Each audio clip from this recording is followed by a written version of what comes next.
नेपाल में प्रकृति के कहर ने भारी तबाही मचा दी है। नेपाल तिब्बत सीमा के पास ग्लेशियर और चट्टानों के ढहने से आई भीषण बाढ़ और मलबे की चपेट में कई इलाके आ गए हैं। इस हादसे में कई लोगों की जान गई है, जबकि बड़ी संख्या में लोग लापता बताए जा रहे हैं। राहत और बचाव अभियान लगातार जारी है। भोपाल के श्री पशुपतिनाथ नेपाली समाज के अध्यक्ष द्वारा नेपाली समाज के क्यूआर में आर्थिक सहयोग करने की अपील की गई है। इस भयावह त्रासदी पर श्री पशुपतिनाथ नेपाली समाज गोविंदपुरा भोपाल ने गहरा दुख व्यक्त करते हुए मृतकों को भावभीनी श्रद्धांजलि और शोकाकुल परिवारों के प्रति संवेदना व्यक्त की है। एउटा ठुलो हामीहरूको लागि यो भिड भएको छ हामी मान्नु भएका छौँ। जनता हाम्रो देशमा हालै भर्खरै एउटा ठुलो जयन्तीबाट जसोतसो देश सम्झाएको नयाँ सरकारले सम्हाल्ने प्रयास गरिरहेको त्यसै दौरान अहिले यो ठुलो दुःख हानिरह्यो। यो हानि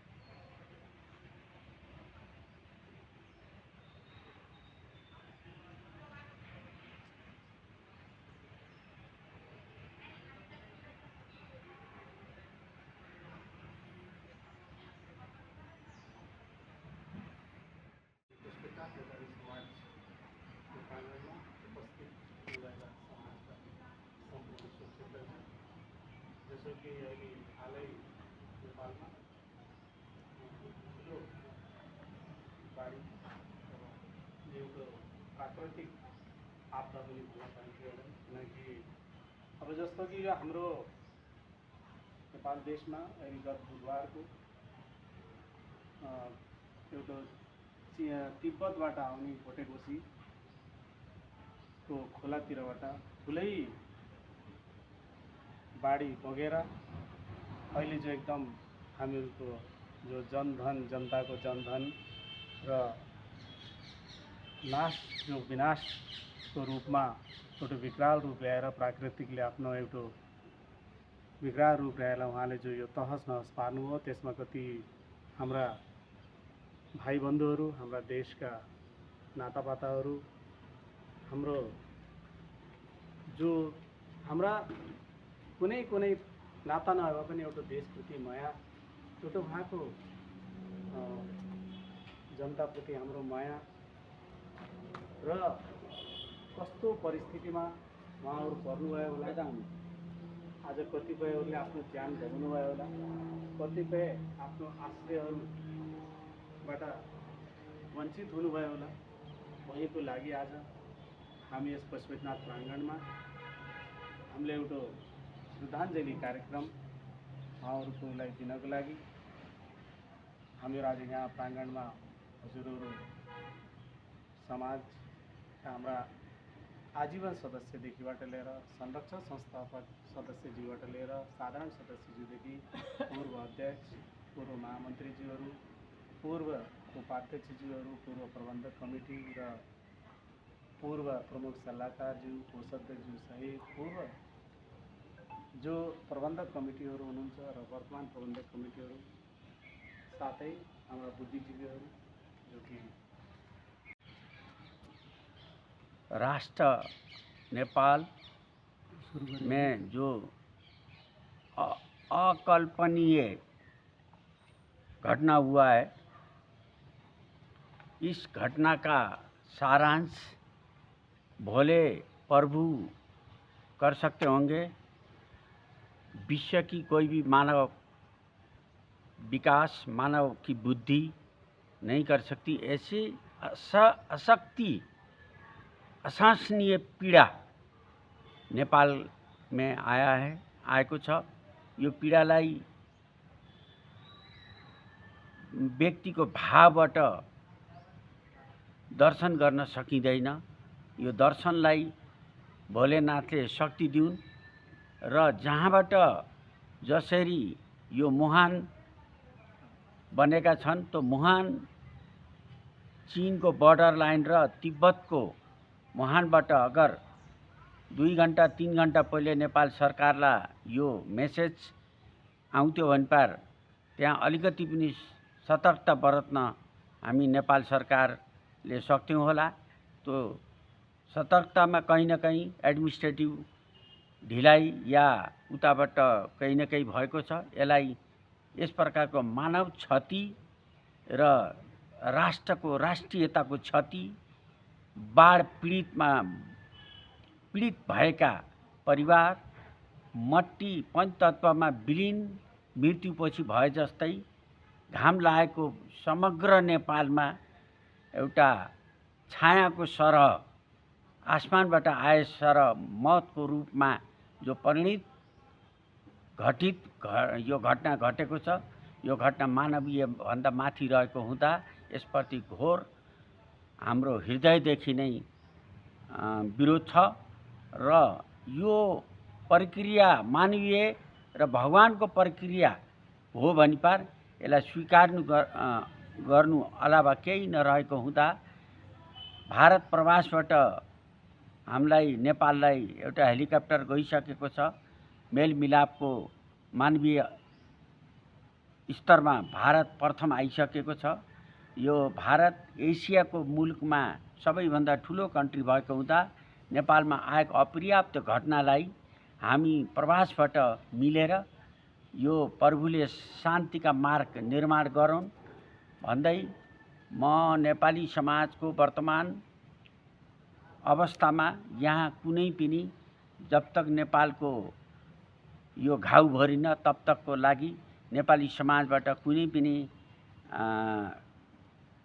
पनि कार्य दुःखदका बाहेक अरू नहुने पनि घोषणा गर्छु र भोपालमा जति पनि परिवार हुनुहुन्छ 7 प्रदेश 77 जिल्ला 753 43 गाउँपालिकाका ऊ नागरिकहरूलाई म अनुरोध गर्न चाहन्छु, कुनै पनि छत विछत कुनै पनि घटना कहीँ भेटिएको छैन, त्यसमा खोज खबरी र इलाज अस्तव्यस्त भएको अवस्थामा शीघ्र स्वास्थ्यको उहाँहरूको कामना र आर्थिक भौतिक रूपले नेपाली समाज यो पीडामा नेपाल राष्ट्र र नेपालका राष्ट्रका नागरिकहरू भोपालमा रहेका भारतमा रहेका सबैको विश्व मानव अधिकार भित्र रहेर हामी मानव सेवक बन्नेछौँ भन्दै यो घटनामा नेपाली समाजको तर्फबाट सिङ्गो भावपूर्ण श्रद्धाञ्जली दिँदै यो सभालाई यहीँ समापन गर्ने घोषणा गर्छु र यो हाम्रो 4 जुलाई 1978 देखिका समग्र प्रवासमा रहनुभएका नेपालीहरू धार्मिक अनुयायीहरूको तर्फबाट सिङ्गो 2 मिनटको उहाँहरूप्रति भावपूर्ण श्रद्धाञ्जली दिँदै स्वास्थ्य लाभको कामना गर्छु। जीवित फेला परेका सबैलाई शीघ्र स्वास्थ्य लाभको कामना र सरकारले यसमा हस्पिटल व्यवस्थामा उच्च स्तरीय इलाजको काम गरोस् भन्दै 2 मिनटको मौन धारणा राख्नलाई अनुरोध गर्दछु। र आदरणीय व्यक्तित्वहरू, मातृशक्तिहरू, आदरणीय साथीहरू, आज हामी अत्यन्तै दुःखद घडीमा यस समाजको प्राङ्गणमा उपस्थित भएका छौँ। मुलुकमा हिजो जुन एउटा विनाशकारी बाढी आयो, त्यो बाढीले नेपाललाई देशैलाई हल्लायो र आज मलाई लाग्छ मुलुकमा नेपालको इतिहासमा सबैभन्दा ठुलो एउटा दुर्घटना भएको छ। यसले सरकारले अथवा अन्तर्राष्ट्रिय मिडियाले कसैले पनि यसको आकलन गर्न सकेको छैन कि मुलुकमा कति क्षति भएको छ जनधनको। त्यहाँको दृश्य देख्दाखेरि हामी बोल्न सक्ने अवस्था छैन। वास्तवमा हामी त्यसको बखान हामी प्रवासबाट कसरी गर्ने, हामी सरकारलाई कसरी सहयोग गर्ने, अनि चाहिँ ती विपन्न भएका नागरिकहरूलाई हामीले कसरी सहयोग गर्न सकिन्छ यसको लागि भारतैबाट सबै जनवर्गीय संस्थाहरू अनि आएर श्री पशुपतिनाथ नेपाली समाजको तर्फबाट हामी जति सक्छौँ आर्थिक मद्दत गरेर यस घटनालाई घाउ पुर्ने प्रयास हामी गर्नेछौँ। र वास्तवमा हाम्रो मुलुकको एउटा दुर्भाग्य पनि हो, सधैँभरि किन नै यो हाम्रो देशमा सधैँभरि यस्तो विपदको घडी आउँछ। यो हामीलाई आश्चर्य लाग्छ कि कहिले राजनीतिक आन्दोलनबाट क्षति हुन्छ त कहिले प्राकृतिक आपदाबाट, कहिले धेरै प्रकारका क्षतिहरू भइरहेका छन्। आज त्यो 3वटा जिल्ला जसरी प्रकोपमा परेका छन्, त्यो नदीको किनारामा बसेका सहरहरू पुरै विध्वंस भए, सबै सवारी साधनहरू, सेनाहरू, पत्रकारहरू, विद्यार्थीहरू, महिला दिदीबहिनीहरू, व्यवसायहरू सबै विध्वंस समाप्त भइसकेको छ। त्यसमा छिमेकी मुलुक राष्ट्र भारत, चाइना, जापान, विश्वबाट विश्व ब्याङ्कदेखि लिएर सबैले आर्थिक मद्दत गर्नुभएको छ। उहाँहरूलाई पनि हामी हार्दिक धन्यवाद दिन चाहन्छौँ र म चाहन्छु यो समाजको तर्फबाट पनि हामीले जसरी भूकम्पको लागि एउटा सहयोग गरेका थियौँ त्यस्तै हामी पनि आफू सक्दो कसैलाई प्रेसराइज नदिएर आफू सक्दो सबै नेपाली समाजका सदस्यहरूले एउटा राहत कोष बनाएर हामी चाहिँ त्यो घटनालाई चाहिँ सहयोग गर्ने सरकारको प्रधानमन्त्री राहत कोषमा हामी सहयोग गर्नको लागि म यस प्रबन्धक कमिटीसित हार्दिक अनुरोध गर्दछु। र जो पनि दुर्घटना घट्यो हाम्रो बिचमा हाम्रा जुन मानवहरू रहनु भएन उहाँहरूप्रति चिरात्म शान्तिको कामना गर्छु र भगवान पशुपतिनाथसित प्रार्थना गर्छु कि यस्तो दैविक आपदा मेरो मुलुकमा अथवा संसारमा कहिले पनि नपरोस्। किनकि यति ठुलो मानव क्षति हुनु हामीलाई मैले भने होइन बोल्न सक्ने क्षमता छैन। त्यही भएर म उहाँहरूप्रति नमन गर्दै भगवानसित प्रार्थना गर्छु यस्तो पीडा कहिल्यै दुबारा नदोहोरियोस्। भगवान पशुपतिनाथको चरणमा नमन वन्दन गर्दै आफ्ना भनाइ राख्छु। जय भोलेनाथ। उपस्थित सबै आदरणीय साथीहरू, हिजो बिहान नेपालमा घटेको प्राकृतिक आपदामा जनधनको जति क्षति भयो जसको आकलन गर्नै अझै सकिएको छैन, सरकारले सकेको छैन। त्यति धेरै जनधनको क्षति भएको छ। अब यो मलाई लाग्छ कि यो नेपालमा यस प्रकारको घटना पहिलोपटकै घटेको त्यस्तो अनुमान देखिएको छ।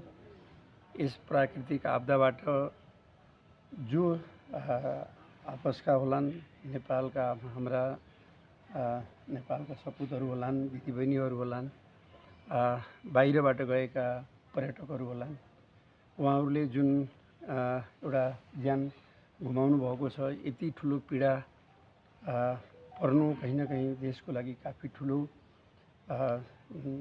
पीडाको समय हो।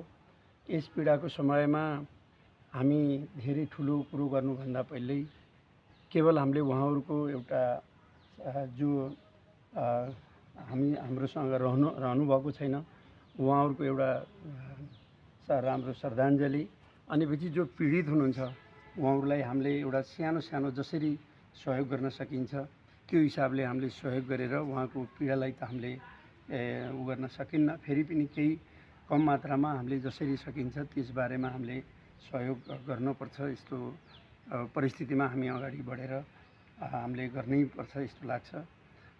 यसरी पनि कि यो हामीले आजभन्दा 5-6 वर्ष पहिले जुन एउटा विध्वंसकारी घटना भूकम्पकोबाट घटेका थियो, अहिले हालै केही 4-6 महिना पहिल्यै एनजीको आन्दोलनबाट जुन सपुतहरूले ज्यान गुमाउनु पर्यो र अहिले एउटा प्राकृतिक आपदाबाट जुन पीडादायक स्थिति माहौल बनेको छ, यसमा देशलाई सक्षम हुने अनि सबै नागरिकहरू जो एउटा पीडाबाट बाहिर आउनुभएको छ, जो हामीसँग अहिले रहनुभएको छैन, उहाँको श्रद्धाञ्जली तथा पीडाबाट बाहिर भएकोलाई हामीले जे जसरी सहयोग गर्न सकिन्छ त्यस हिसाबले सानो सानो सहयोगबाट ठुलो सहयोग हुने हो, त्यसमा हामी सबै सहभागी हुनुपर्छ। र मैले आफ्नो व्यक्तिगत तर्फबाट उहाँहरूप्रति हार्दिक श्रद्धाञ्जली अर्पण गर्दछु।